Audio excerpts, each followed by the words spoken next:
Mirador. Ici, nous dévoilons l'envers de la tapisserie.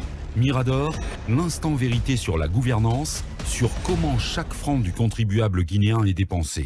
Mirador, tout sur les dessous des cartes politiques sous les tropiques en Guinée. Aboubacar Diallo.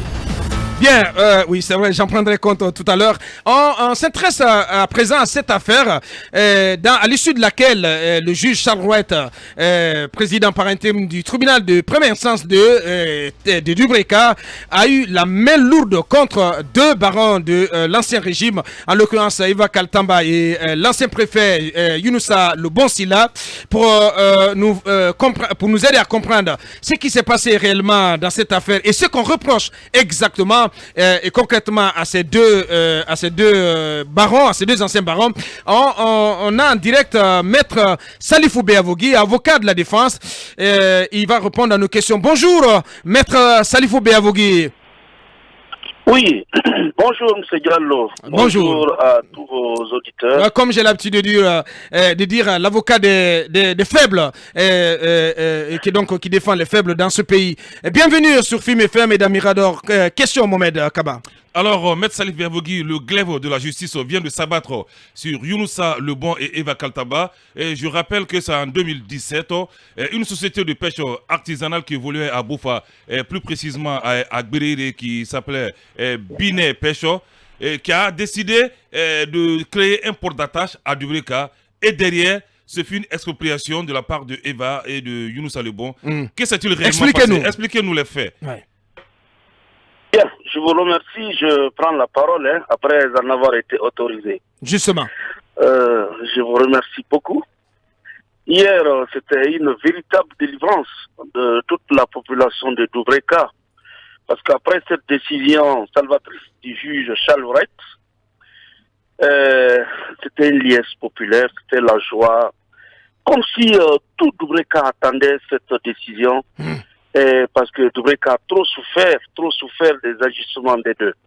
Bon, en réalité, voilà ce qui s'est passé. Tout est parti de 2017.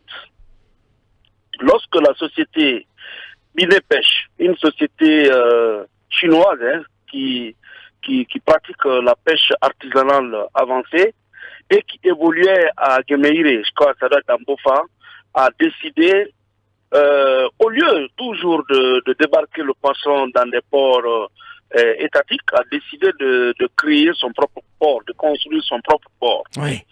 Ainsi dit, ainsi fait, les actionnaires de la société sont venus à Dubreka. Après plusieurs mois de recherche, ils ont pu trouver un quartier appelé Copérin, qui était la brousse, c'est en bordure de mer, mais c'était totalement la brousse, inaccessible.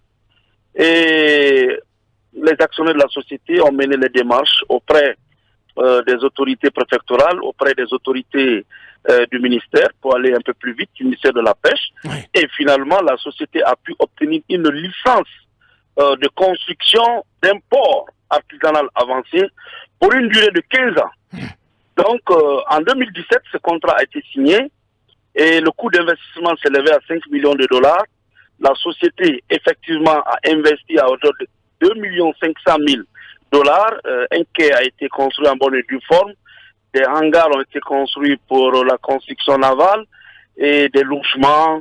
Un port artificiel vraiment prêt à recevoir la pêche artisanale très avancée. Oui. Avec 8 navires dans le portefeuille. Oui. Bon, dès que la pêche a commencé, l'entreprise a commencé à réaliser, subitement, les problèmes ont commencé. Et la dame, Madame Eva, qui est une dame bien connue à Dubreka et qui est dans toutes les affaires, pratiquement, qui avait des accointances très poussées avec le régime de faim, Tout à fait. a jeté son dévolu sur ce port. Et qu'est-ce qu'il fallait faire? Il fallait utiliser les autorités ou les services du préfet Younoussa Lebon, dont elle est très proche, les deux sont aussi là, les deux se disent frères et tout Dubreka connaît leurs relations très poussées. Donc il fallait chasser tout de suite la société chinoise qui s'est investie à fond pour remettre ce port à cette dame, qui s'est précipitée d'ailleurs à créer rapidement une société de pêche appelée Eva Pêche. Et ainsi dit, ainsi fait, la société Binet Pêche a été chassée du port comme un oiseau, hein, et elle est partie du port, laissant derrière tous ces gros investissements. Tout son investissement. Tout son investissement. Mais dans le régime de fin, c'était pratiquement impossible. Alors, une dame associée à cette société, appelée Madame Fatoumata Keta, dite Madame Touré, s'est battue. Elle a rencontré le Kontigi de la Basse-Côte, le ministre Bourema Kondé, le préfet adjoint maritime, l'imam de 36, les notables de 36, la population de Doubreka qui avait maintenant du poisson à foison et à bas prix. Elle a mené les démarches de 2017 jusqu'en 2020. Impossible d'entrer en jouissance du port que sa société a eu à construire. Le préfet le rejetait à tout moment et ne voulait même plus la sentir. Un des actionnaires d'ailleurs, un des démarcheurs de la société du nom de Célestin avait été arrêté sur ordre du préfet, emprisonné et interdit de séjour à Doubreka. Comme si le préfet était un juge à la Comme si Doubreka était un royaume à l'époque. C'était un royaume. C'était très grave. Très grave. Et des faisceaux de témoins, des faisceaux d'éléments. Le préfet a tenté pendant 10 jours, il a tenté de nier les faits, emboîté par Mme Eva, mais les débats ont été très clairs. L'imam de 36, le premier imam, les témoins, tous sont venus reconnaître unanimement que c'est la société Binet Pêche qui a construit ce port et qui a un contrat allant jusqu'à 35 ans. Et à moins de 2 années d'exploitation, la raison du plus fort, comme cette dame-là, elle était plus forte, elle avait vraiment des toute puissante, sérieuses, toute puissante, et elle disait à qui veut l'entendre que si Oumar est préfet, le bon est préfet à Doubreka, c'est bien grâce à elle. Et le jour qu'elle sera prête, ce dernier va quitter.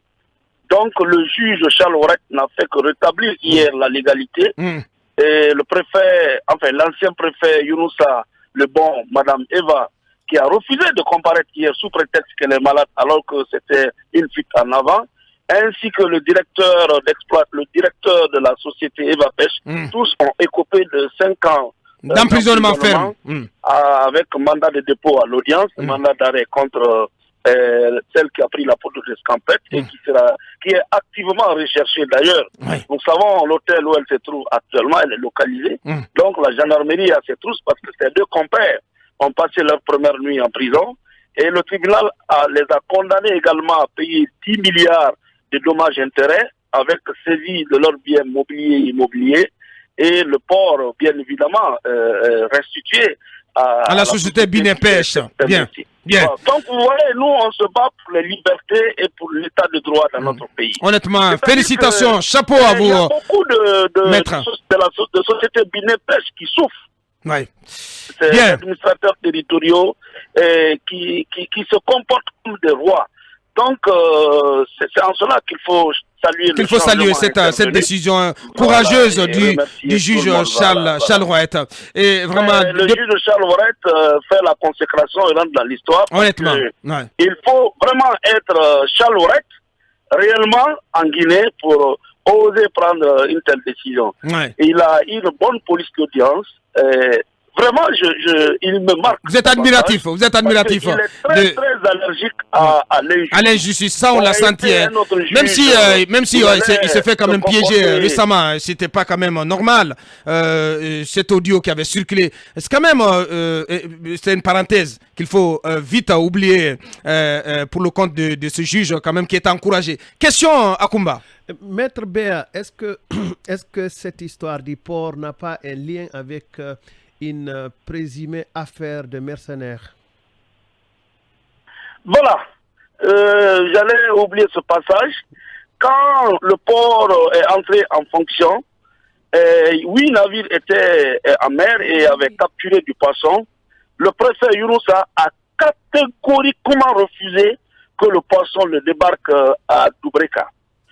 Toutes les autorités au haut niveau, les notables, tout le monde est intervenu. Il est resté intraitable. Et par la suite, pour ne pas que le poisson pourrisse, parce que c'est un produit périssable, la société Binet Pêche n'avait d'autre solution que de venir débarquer le poisson au port de Kassoyan, appelé port chinois. Bon, en réalité, là-bas, c'est un port qui s'occupe du transport des bois. Et c'est ainsi que, si vous remarquez, vous vous souvenez, on avait crié aux mercenaires, Oui. parce que la population de Wonkifon de Koya n'avait pas l'habitude de voir des navires de ce genre. Effectivement. Mais en réalité, Ça avait provoqué d'ailleurs après, une grosse frayeur voilà. à Conakry à l'époque. Et les dirigeants de la société avaient été arrêtés, les Chinois tous arrêtés, chassés de leur domicile, arrêtés.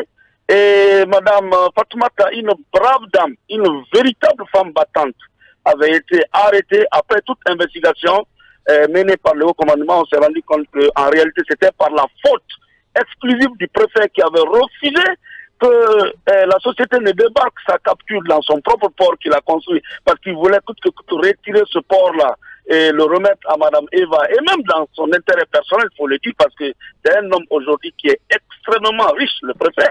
Nous avons pu identifier ses biens, et par la suite, la société a été libérée, les navires ont été libérés avec une petite amende qui ne devait même pas. Donc tout cela, dans un état normal, le préfet devait être limogé le même jour. Parce que n'oubliez pas que nous étions à la veille du double scrutin, Oui. et il y avait beaucoup de supputations, et subitement qu'on dise qu'il y a la rébellion en Guinée, et c'était très grave de conséquences. C'était très grave. Mais Bien. comme Mme Eva était toujours là à sécuriser son fauteuil, et il a continué à régner en potentat, et puis la société a continué à être sacrifiée. Bien, et comme on dit, Dieu ne dort pas.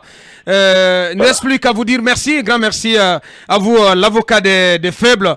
Merci pour tous les efforts que vous faites sur le terrain pour défendre les faibles. Merci à vous, maître Béavogui. Merci bien, Merci. bonne journée. Merci. Bien, au revoir. Adore.